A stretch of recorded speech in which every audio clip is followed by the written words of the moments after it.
আজ আমরা এমন এক চূড়ান্ত সফলতার কথা জানব যার জন্য মুমিনরা সারা জীবন অপেক্ষা করেছে। সব পরীক্ষা শেষ, সব হিসাব নিকাশ শেষ, মুমিনরা এখন দাঁড়িয়ে আছেন সেই অনন্তকালের চূড়ান্ত সুখের রাজ্যে, জান্নাতে। জান্নাতের ভেতরে সমস্ত নিয়ামত, রেশমের পোশাক, সুস্বাদু ফল, সবকিছু পাওয়ার পরেও এমন একটি নিয়ামত থাকবে যা দেখে জান্নাতবাসীরা তাদের সব সুখ ভুলে যাবে। সেই নিয়ামত হবে সেই মহিমান্বিত সত্তার দর্শন যিনি তাদের সৃষ্টি করেছেন। সেই দর্শন হবে জান্নাতের সর্বোচ্চ পুরস্কার। আমরা জানব সেই চূড়ান্ত সফলতা জান্নাতের ভেতরের জীবন নিয়ে, যা আপনার জীবনের উদ্দেশ্য পাল্টে দেবে। দীর্ঘ অপেক্ষার পর যখন মুমিন বান্দারা জান্নাতের সেই আলোকিত দরজা দিয়ে ভেতরে প্রবেশ করবেন, তখন তারা প্রথমে শুনবেন এক শান্তির বার্তা। পবিত্র কুরআন আমাদের জানায়, ফেরেশতারা প্রতিটি দরজা থেকে তাদের স্বাগত জানাবেন। তারা বলবেন, তোমাদের প্রতি শান্তি, তোমরা খুব ভালো কাজ করেছো, অতএব চিরকালের জন্য এতে প্রবেশ করো। এটি হবে আল্লাহর পক্ষ থেকে আসা সেই শান্তির প্রথম ঘোষণা, যা শোনার পর মুমিনদের হৃদয় চূড়ান্তভাবে শান্ত হবে। জান্নাতের ভেতরে প্রবেশ করার সাথে সাথেই মুমিনরা অনুভব করবে এক অলৌকিক পরিবর্তন।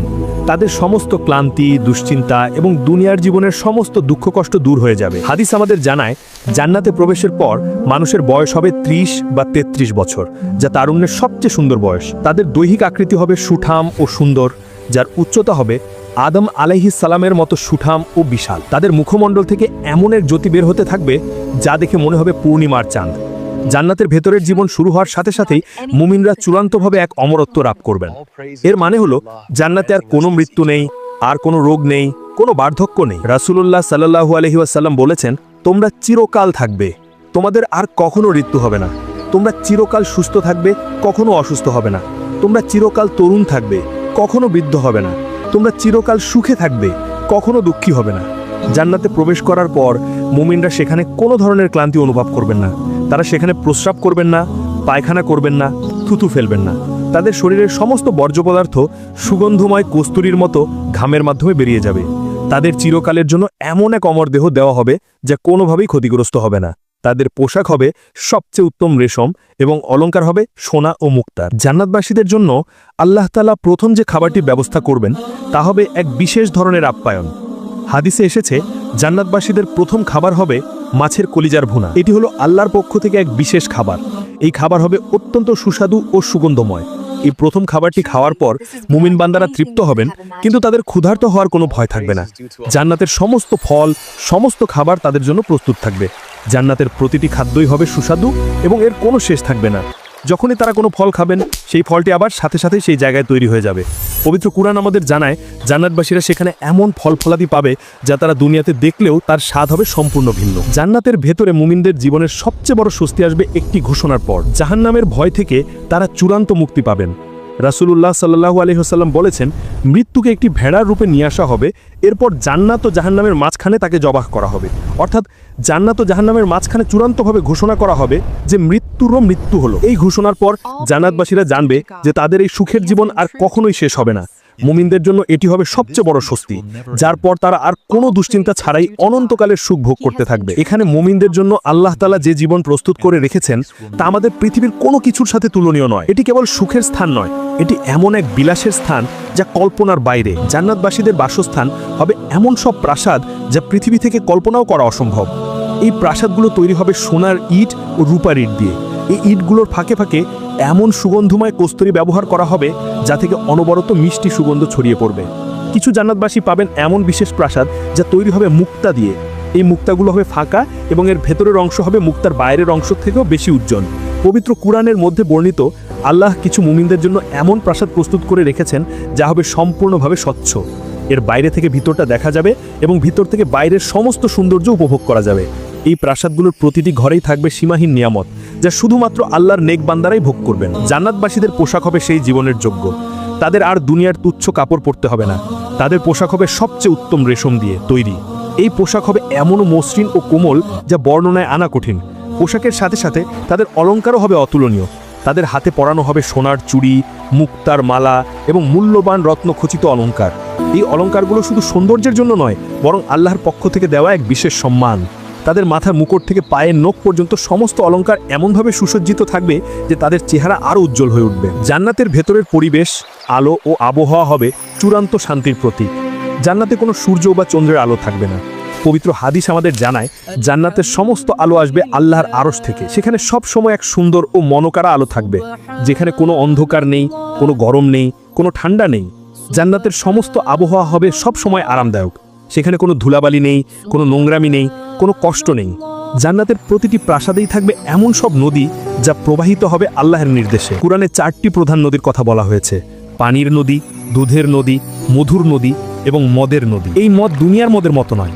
এটি হবে এমন সুস্বাদু ও পবিত্র পানীয় যা পান করলে কোনো ধরনের নেশা হবে না, বরং তা শুধু আনন্দ দেবে। এই নদীগুলো হবে মুমিনদের চূড়ান্ত তৃপ্তির উৎস। জান্নাত শুধু একাকী সুখভোগের স্থান নয়, এটি এমন এক সামাজিক জীবনের কেন্দ্র যেখানে মুমিনরা তাদের প্রিয়জনদের সাথে অনন্তকাল ধরে ভালোবাসার বন্ধনে আবদ্ধ থাকবে। জান্নাতের সামাজিক জীবন হবে দুনিয়ার সমস্ত কলহ, হিংসা ও ঘৃণা থেকে সম্পূর্ণ মুক্ত। একজন মুমিন তার সেই স্ত্রীকেই খুঁজে পাবে যিনি দুনিয়াতে তার সবচেয়ে ভালোবাসার মানুষ ছিলেন এবং আল্লাহর পথে চলেছেন। পবিত্র কুরআনের মধ্যে বর্ণিত আল্লাহ তাআলা মুমিনদের সাথে তাদের সেই সৎকর্মশীল সন্তান সন্ততিদেরও জান্নাতে একত্রিত করে দিবেন। অর্থাৎ জান্নাতে আপনি আপনার সেই পরিবারের সাথে থাকবেন যাদের নিয়ে আপনার এই পৃথিবীতে সবচেয়ে বেশি আনন্দ ছিল। সেখানে কোনো ঝগড়া নেই, কোনো মনোমালিন্য নেই, কোনো কষ্ট নেই। জান্নাতবাসীরা একে অপরের মুখোমুখি আসনে বসে কথা বলবে, হাসবে এবং দুনিয়ার জীবনে সেই কঠিন পরীক্ষার গল্প করবে। তাদের অন্তরে থাকবে শুধু শান্তি এবং আল্লাহর নিয়ামতের প্রতি কৃতজ্ঞতা। জান্নাতের ভেতরের প্রতিটি ঘর, প্রতিটি আসর হবে আনন্দময়। সেখানে কোনো ধরনের একাকিত্ব বা বিষণ্ণতা থাকবে না। আল্লাহ তাআলা তার নেক বান্দাদের চিরদিনের জন্য এমন এক ভালোবাসার বন্ধনে আবদ্ধ করে দেবেন যা দুনিয়ার সমস্ত সম্পর্কের চেয়েও বেশি গভীর। জান্নাতবাসীদের জন্য আল্লাহ তাআলা এক বিশেষ নেয়ামত হিসেবে হুরদের সৃষ্টি করেছেন। হুর হলো সেই জান্নাতি নারী যাদেরকে আল্লাহ তাআলা বিশেষ ধরনের পবিত্রতা ও সৌন্দর্য দিয়ে সৃষ্টি করেছেন। হুরদের সৌন্দর্য হবে এমন যে যদি তাদের চুল পৃথিবীর ওপর দিয়ে দেখা যায় তাহলে সেই আলোতে সমস্ত পৃথিবী আলোকিত হয়ে যাবে। তারা হবেন লাজুক, পবিত্র এবং সর্বদা তাদের স্বামীদের জন্য অপেক্ষা করবেন। পবিত্র কুরআন তাদের বর্ণনা দিতে গিয়ে বলেছেন তারা এমন হবে যেন মুক্তা ও প্রবাল দিয়ে তৈরি। তাদের চোখের রং হবে গভীর কালো আর তাদের ত্বক হবে দুধির মতো সাদা ও চচ্চ। তাদের পোশাক হবে 70টি স্তর বিশিষ্ট, কিন্তু সেই পোশাকের ভেতর দিয়েও তাদের দেহের ভিতরের অংশ দেখা যাবে। জান্নাতে একজন পুরুষের জন্য আল্লাহ তাআলা সর্বনিম্ন 2 জন হুর দান করবেন। এই হুররাই হবে সেই চূড়ান্ত সঙ্গী যাদের সাথে জান্নাতবাসীরা পূর্ণ সুখ ভোগ করবে। জান্নাতবাসীদের সেবার জন্য আল্লাহ তাআলা সৃষ্টি করেছেন ঘেলমানদের। ঘেলমানরা হলো সুদর্শন বালক যারা জান্নাতবাসীদের প্রতিটি সেবার জন্য প্রস্তুত থাকবে। পবিত্র কুরআন তাদের বর্ণনা দিতে গিয়ে বলেছেন তাদের সেবা করার জন্য কিশোরেরা ছোটাছুটি করবে যেন তারা ছড়ানো মুক্তা। এই ঘেলমানরা কোনো মানব শিশু নয়, এরা আল্লাহর সৃষ্টি যাদের কাজই হলো জান্নাতবাসীদের জন্য খাবার আনা, পানীয় আনা এবং তাদের প্রতিটি নির্দেশ পালন করা। তাদের চেহারা হবে সব সময় হাসি খুশি এবং তারা কোনোদিন বৃদ্ধ হবে না। জান্নাতের জীবন হবে এমনই পূর্ণতা ও সেবায় ভরা। সেখানে কোনো কাজ নিজের হাতে করতে হবে না। প্রতিটি প্রয়োজন মেটানোর জন্য থাকবে ঘেলমান এবং প্রতিটি সুখের জন্য থাকবে জীবনসঙ্গী ও হুরা। কিন্তু জান্নাতের এই সমস্ত নিয়ামতের উপরেও এমন একটি নিয়ামত থাকবে যা এই সমস্ত সুখকে মুহূর্তের মধ্যে তুচ্ছ করে দেবে। এটি হলো আল্লাহর পক্ষ থেকে মুমিনদের জন্য রাখা জান্নাতের সর্বোচ্চ পুরস্কার। মুমিনরা যখন জান্নাতের সমস্ত নিয়ামত ভোগ করতে থাকবে তখন তাদের কোনো দুঃখ বা অপূর্ণতা থাকবে না। কিন্তু এক সময় তাদের মনে প্রশ্ন আসবে, এর চেয়ে বড় আর কি হতে পারে? এই প্রশ্নের জবাব হলো আল্লাহর দর্শন বা আল্লাহর দিদার। জান্নাতবাসীরা তাদের নিজস্ব আসনে বসে থাকবে। হঠাৎ জান্নাতের চারপাশের পরিবেশ এক অলৌকিক পরিবর্তন আনবে। আল্লাহ তাআলা তার সৃষ্টির সামনে প্রকাশিত হওয়ার জন্য প্রস্তুত হবেন। আল্লাহ তাআলা সেদিন নিজে জান্নাতবাসীদের সামনে উপস্থিত হবেন। জান্নাতবাসীরা নিজস্ব চক্ষে মহান করুণাময় আল্লাহকে সচক্ষে দেখবেন। জান্নাতবাসীরা যখন আল্লাহ তাআলার সেই রূপ দেখবেন তখন তাদের অনুভূতি কেমন হবে? রাসূলুল্লাহ সাল্লাল্লাহু আলাইহি ওয়াসাল্লাম বলেছেন, যখন তারা আল্লাহর দর্শন লাভ করবেন তখন তাদের সমস্ত শরীর এক অলৌকিক আনন্দে ভরে যাবে। আল্লাহর দর্শন ছাড়া জান্নাতের আর কোনো নিয়ামতই তাদের কাছে আর প্রিয় মনে হবে না। অর্থাৎ জান্নাতের প্রাসাদ, হুর, খাবার সবকিছুই সেই চূড়ান্ত মুহূর্তের সামনে ছোট হয়ে যাবে। আল্লাহ তাআলা তখন মুমিন বান্দাদের সাথে কথা বলবেন। আল্লাহ বলবেন, হে আমার বান্দারা, তোমরা কি এখন সন্তুষ্ট হয়েছো? জান্নাতবাসীরা তখন বলবে, হে আমাদের রাব, আমরা কেন সন্তুষ্ট হব না? আপনি আমাদের যা দিয়েছেন তা আপনার আর কোনো সৃষ্টিকে দেননি। আপনি আমাদের জান্নাত দিয়েছেন, আমাদের অমরত্ব দিয়েছেন। আল্লাহ তখন বলবেন, আমি তোমাদের এর চেয়ে উত্তম কিছু দিতে চাই। এই কথা শুনে জান্নাতবাসীরা চূড়ান্তভাবে অবাক হয়ে যাবে। আল্লাহ তখন বলবেন, আমি তোমাদের উপর আমার সন্তুষ্টি দান করছি। এরপর তোমাদের উপর আর কখনো আমার ক্রোধ বর্ষিত হবে না। এটি হবে আল্লাহর পক্ষ থেকে মুমিনদের জন্য আসা এক চূড়ান্ত ও স্থায়ী নিরাপত্তা। আল্লাহ এই দর্শন সবার জন্য সমান নয়। এটি নির্ভর করবে মুমিন বান্দার দুনিয়ার ইবাদত ও আল্লাহর প্রতি তার ভালোবাসার উপর। রাসূল সাল্লাল্লাহু আলাইহি ওয়াসাল্লাম বলেছেন, জান্নাতবাসীরা পূর্ণিমার চাঁদ দেখার মতো স্পষ্ট করে আল্লাহকে দেখতে পাবে। তবে যারা আল্লাহর প্রতি বেশি প্রেমময় ছিল তারা আল্লাহকে দেখারই সুযোগ আরও বেশি করে পাবে।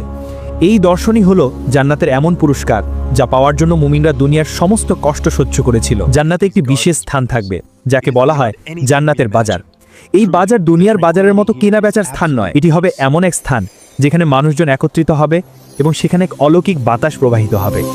আল্লাহর নির্দেশে সেই বাতাস যখন জান্নাতবাসীদের গায়ে লাগবে তখন তাদের সৌন্দর্য আরও বেড়ে যাবে। তারা যখন নিজেদের পরিবার বা জীবনসঙ্গীর কাছে ফিরে আসবেন তখন তাদের সঙ্গী বলবেন, আল্লাহর কসম, আপনি যখন এখান থেকে গিয়েছিলেন তখন তার চেয়েও অনেক বেশি সুন্দর হয়ে ফিরে এসেছেন। এই বাজার হলো মূলত সৌন্দর্য, আনন্দ ও সামাজিকীকরণের স্থান। জান্নাতবাসীদের বিনোদনের জন্য আল্লাহ তাআলা এমন সব ব্যবস্থা রাখবেন যা তাদের আত্মাকে চূড়ান্তভাবে শান্তি দেবে। হাদিসের বর্ণনা অনুযায়ী জান্নাতের হুররা এমন মিষ্টি সুরে গান গাইবেন যা কোনোদিন পৃথিবীর কোনো মানুষ শুনেনি। তাদের গান হবে আল্লাহর মহিমা এবং জান্নাতের নেয়ামতের বর্ণনা। সেই গান এতই সুমধুর হবে যে জান্নাতবাসীরা তা শুনে অবাক হয়ে যাবে। এছাড়া জান্নাতবাসীদের সেবার জন্য নিয়োজিত গেলমানেরাও তাদের জন্য পবিত্র আনন্দময় পরিবেশে গান গাইবেন। এই গান হবে শয়তানের সব ধরনের অশ্লীলতা থেকে মুক্ত, যা শুধুমাত্র আল্লাহর সন্তুষ্টির জন্য তৈরি। জান্নাতে কোনো ধরনের বাদ্যযন্ত্র প্রয়োজন হবে না, বরং কণ্ঠস্বরই হবে সবচেয়ে বড় বাদ্যযন্ত্র। জান্নাতের বিনোদনের সবচেয়ে উচ্চ স্তরটি হলো আল্লাহ তাআলার পক্ষ থেকে বিশেষ দাওয়াত। পবিত্র হাদিস আমাদের জানায় জান্নাতবাসীরা নির্দিষ্ট সময়ে আল্লাহর মেহমান হিসেবে বিশেষ আসরে একত্রিত হবে। এই আসর হবে আল্লাহর চূড়ান্ত সম্মান ও ভালোবাসার প্রতীক। এই আসরে আল্লাহ মুমিনদের সাথে কথা বলবেন এবং তাদের প্রতি তার চূড়ান্ত নেয়ামত বর্ষণ করবেন। এই বিশেষ আসরটি প্রমাণ করে জান্নাতের জীবন শুধু খাওয়া পড়া নিয়ে নয়, এটি হলো আল্লাহর নৈকট্য ও ভালোবাসা লাভের চূড়ান্ত স্থান। যারা দুনিয়াতে আল্লাহর ভালোবাসায় বিভোর ছিল, জান্নাতে তারাই হবেন আল্লাহর সবচেয়ে সম্মানিত মেহমান। আমরা জান্নাতের প্রাসাদ, নেয়ামত এবং সর্বোচ্চ পুরস্কার আল্লাহর দর্শন নিয়ে আলোচনা করলাম। এখন জানবো জান্নাতের এই স্তরগুলোতে সুখের পার্থক্য কেমন হবে এবং আমাদের দুনিয়ার জীবন কেমন হওয়া উচিত। রাসূল সাল্লাল্লাহু আলাইহি ওয়াসাল্লাম একটি হাদিসে জান্নাতের নিম্ন স্তরের বর্ণনা দিয়েছেন যা আমাদের কল্পনার বাইরে। জাহান্নাম থেকে মুক্তি পেয়ে জান্নাতের শেষ প্রবেশকারী ব্যক্তিটি আল্লাহর কাছে বারবার বলবেন, হে আল্লাহ, আমাকে জান্নাতে প্রবেশ করার অনুমতি দিন। আল্লাহ তাকে বলবেন, তোমার জন্য কি দুনিয়ার সমস্ত সম্পদ এবং তার সাথে আরো 10 গুণ সম্পদ যথেষ্ট নয়? সে ব্যক্তি অবাক হয়ে বলবে, হে আল্লাহ, আপনি তো সবকিছুর মালিক, আপনি আমার সাথে এভাবে মজা করছেন কেন? আল্লাহ তখন বলবেন, আমি তোমার সাথে মজা করছি না, বরং আমি তোমাকে এত কিছুই দিতে চাই। এই নিম্ন স্তরের ব্যক্তিটি পৃথিবীতে একজন সম্রাটের যত বড় রাজ্য ছিল তার 10 গুণ বড় রাজ্যের মালিক হবেন। সেই রাজ্যে থাকবে তার স্ত্রী, তার সেবক, তার প্রাসাদ এবং তার পছন্দের সব নেয়ামত। অর্থাৎ জান্নাতের নিম্নতম নেয়ামত আমাদের পৃথিবীর সর্বোচ্চ সাফল্যের চেয়ে 1000 গুণ বেশি। জান্নাতের সর্বোচ্চ এবং সেরা স্থান হলো জান্নাতুল ফিরদৌস। এই স্থানেই আল্লাহর আরশ অবস্থিত। যারা এই সর্বোচ্চ স্থান লাভ করবে তাদের পুরস্কার হবে সবচেয়ে বেশি। রাসূল সাল্লাল্লাহু আলাইহি ওয়াসাল্লাম বলেছেন, তোমরা যখন আল্লাহর কাছে জান্নাত চাও তখন জান্নাতুল ফিরদৌস চাও। এই স্থান হলো নবী, রাসূল, সিদ্দিকিন, শহীদ ও নেককার বান্দাদের জন্য নির্ধারিত। এই স্তরে আল্লাহর নৈকট্য সবচেয়ে বেশি এবং তার দর্শন পাওয়ার সুযোগও বেশি। জান্নাতুল ফিরদৌসের নিয়ামত হবে এমন যে এর নিচে থাকা জান্নাতবাসীরাও উপরের অংশ দেখতে পাবে এবং মনে করবে উপরে থাকা স্থানটি আরও বেশি সুন্দর। কিন্তু আল্লাহর সুবিচার এমনই যে প্রতিটি স্তরের মানুষই তাদের প্রাপ্ত নিয়ামত নিয়ে সম্পূর্ণ সন্তুষ্ট থাকবে। এখন এই জান্নাত পেতে গেলে কি করতে হবে? আমাদের জান্নাত পাওয়ার মূল চাবিকাঠি হলো আল্লাহর প্রতি বিশ্বাস, তার রাসূলের সুন্নাহ অনুসরণ এবং জীবনের প্রতিটি ক্ষেত্রে ইখলাস বা আন্তরিকতা বজায় রাখা। রাসূল সাল্লাল্লাহু আলাইহি ওয়াসাল্লাম বলেছেন, যে ব্যক্তি আল্লাহর সন্তুষ্টির জন্য মসজিদ তৈরি করে, আল্লাহ তার জন্য জান্নাতে একটি প্রাসাদ তৈরি করে দেন। জান্নাতের নিয়ামতগুলো চিরস্থায়ী, সেখানে এক মুহূর্তের আরামও দুনিয়ার 1000 বছরের জীবনের চেয়ে মূল্যবান। তাই আসুন আমরা জীবনের এই সামান্য সময়টুকু যেন আল্লাহর ইবাদতে কাটিয়ে দিই। আমরা যেন আল্লাহর সবচেয়ে সম্মানিত মেহমান হওয়ার জন্য নিজেদের প্রস্তুত করি। আল্লাহ যেন আমাদের সকলকে জান্নাতুল ফিরদাউস দান করেন, আমিন। আপনি যদি এই ভিডিও থেকে সামান্যতম উপকৃত হয়ে থাকেন এবং এই বার্তাটি অন্যদের কাছে পৌঁছে দিতে চান, তবে অবশ্যই আমাদের এই প্রচেষ্টাকে সমর্থন করুন। এই ভিডিওটি আপনার সকল প্রিয়জন, বন্ধু এবং পরিবারের সাথে শেয়ার করুন। আমাদের চ্যানেলকে আরও সুন্দর ইসলামিক শিক্ষামূলক কন্টেন্ট তৈরির জন্য এখনই এই ভিডিওটিতে একটি লাইক দিন এবং আমাদের পরবর্তী ভিডিও দেখার জন্য সাবস্ক্রাইব করে পাশে থাকা ঘন্টা বাটনটি চেপে দিন। আল্লাহ আমাদের সকলকে তৌফিক দান করুন। আসসালামু আলাইকুম ওয়া রাহমাতুল্লাহ।